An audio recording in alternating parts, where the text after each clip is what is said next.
Each year on the 1st of November, we faithfully seek out a poppy box, make our donation, and don our poppy. For the next 10 days, we may well repeat that, poppies being notorious for being lost with the wearing of coats and leaving home without one.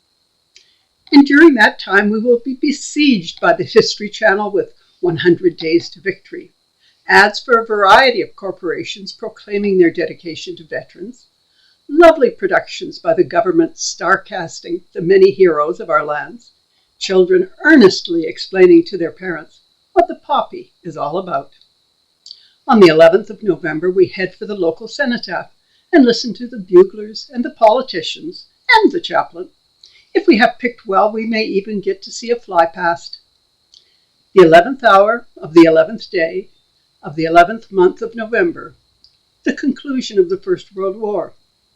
But why, after all these years, after that war to end all wars, proved to be an illusion?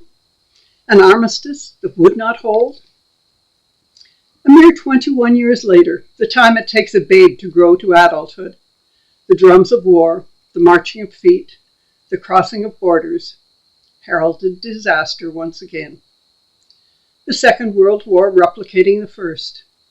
Again, the depravity of power and the men who seek to hold it, engaged against all that we value. Minorities, the easy targets to unite a nation. Gays, gypsies, but most of all, Jews. The faith most subject to hate throughout history. And why? As God's chosen people? And so again war was declared. Soldiers marched and sailed and flew to the battlefields, driven by faith and values and the need not to be left behind. Loyal to their lands and the lives of those they loved, and the need to defend right against wrong, good against evil. And so we gathered yesterday on the 11th with parades and with silence and with the Silver Cross Mother laying her wreath. The bugler playing the last post to call us to silence as the 21-gun salute began.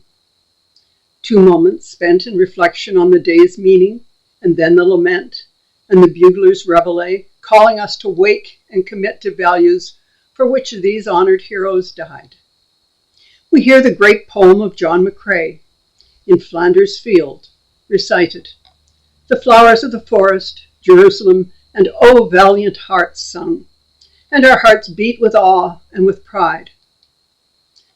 But how are these different from Decorations Day on the 2nd of June in 1890, which honored the fallen soldiers of the Battle of Ridgeway as the Fenians were defeated in 1866, or the memorials of 1900 to 1918 on the 27th of February each year, recalling those who defeated the Boers at the Battle of Padenburg in South Africa.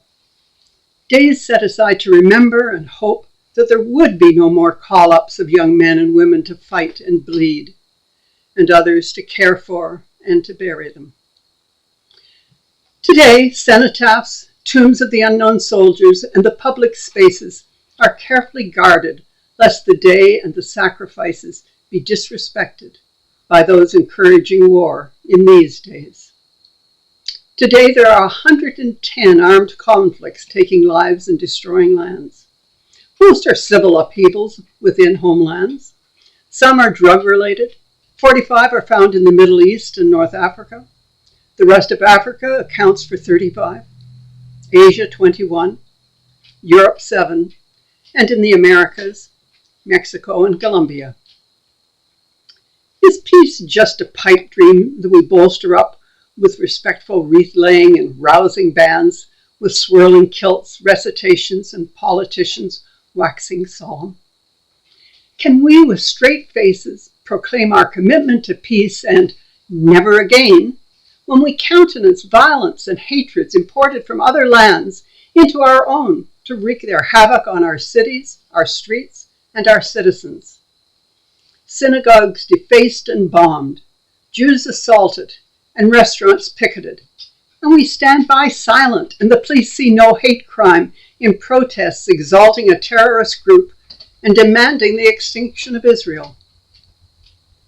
This Remembrance Day is a good time indeed, never a better time, to write a politician, take a stand, Proclaim your commitment to values that make for a civilized and tolerant nation, not one divided by antipathies and hatreds that arrive on our shores and are allowed to fester and grow and poison all around them.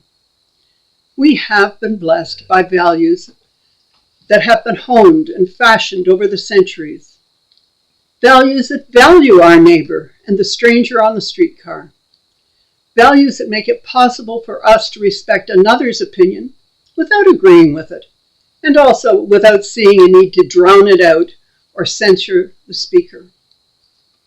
A civil society is not easily acquired or allowed to flourish. We must oppose all that seek to draw us back into the dark ages of poisoned relationships, the forces that seek to secure their power with ever-ready weapons and watch from afar as their foes are slaughtered.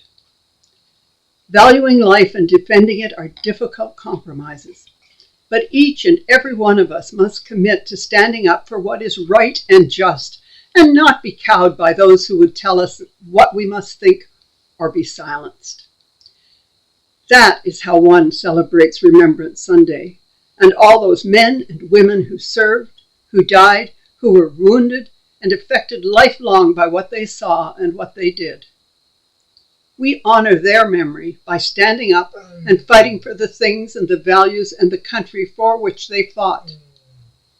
To that end I pray, O God of all, as we remember those brave souls that you have welcomed home, give us the courage and the will to defend their values against the onslaught of evil.